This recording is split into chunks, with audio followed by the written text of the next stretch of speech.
Hello, and welcome to Putt Putt Productions presents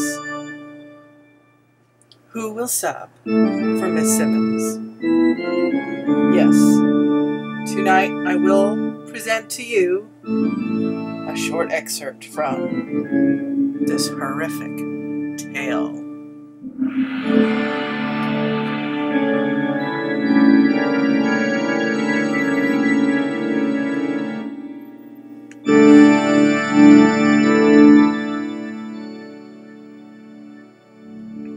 First, the prologue. The man's wife had run in for just a minute to pick something up from the rabbit warren of shops in the Southern California Mall. 10 minutes later, he decided to shut off the car and the AC and get out with his kids and walk around the landscaped parking islands.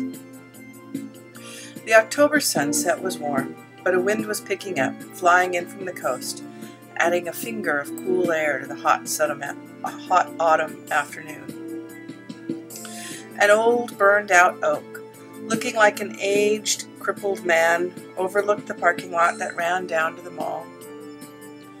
The man walked around, his feet crunching over the dry earth as he watched his son and daughter run around the succulents and drought-tolerant plants that grew along the perimeter of the parking lot.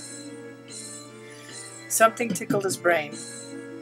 A memory he'd let the years scab over.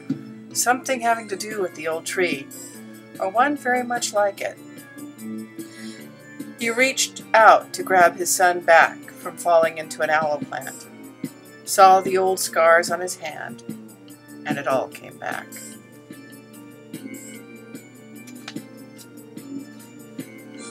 First, here's a picture of Miss Simmons and two of her slugs. Then,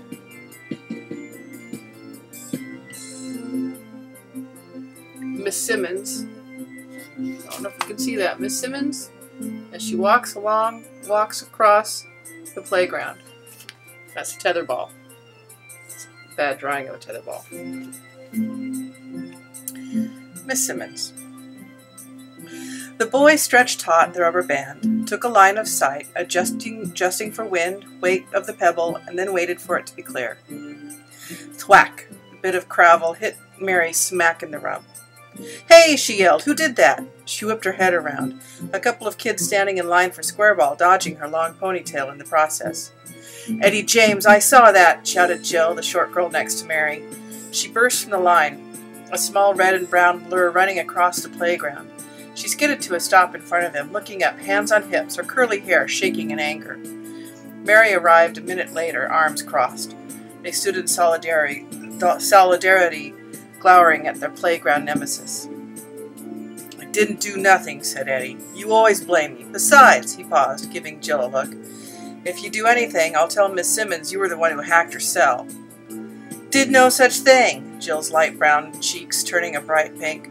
She screwed up her eyes, shoved her face up into Eddie's. "Fink."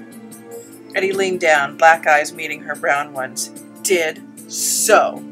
He looked up at Jill's halo of curly brown hair. "Fathead." "Back off, Eddie," warned Mary, voice low and hands now clenched and ready. "Psst! She's coming." One of the kids watching hissed before sauntering back over to the square ball court. Here's Miss Simmons in her homeroom, where kids get detention. A couple of her slugs down there by her desk.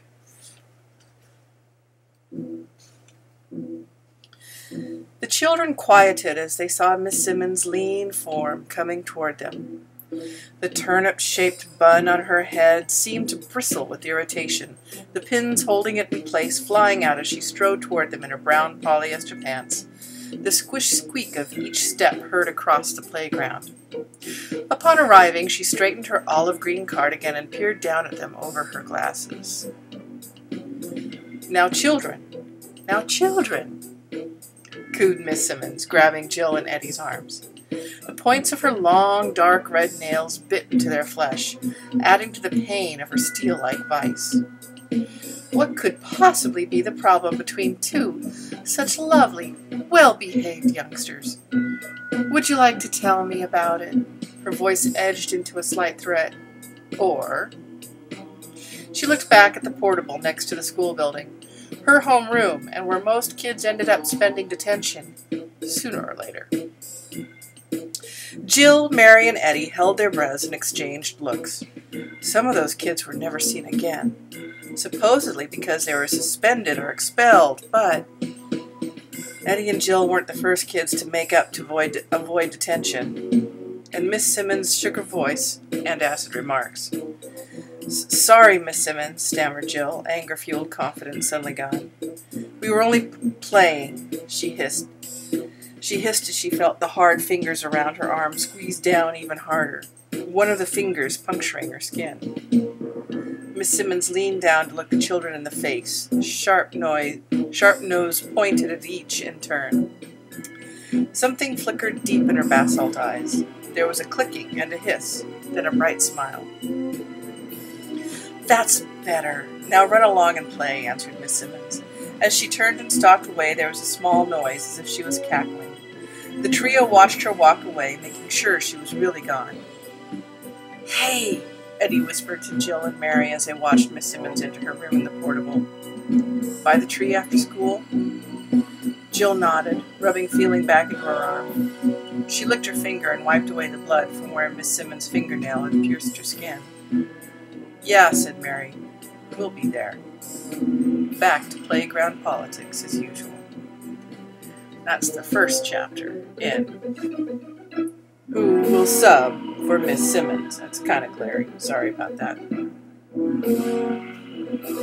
And, just to let you know, there's Eddie, Jill, and Mary.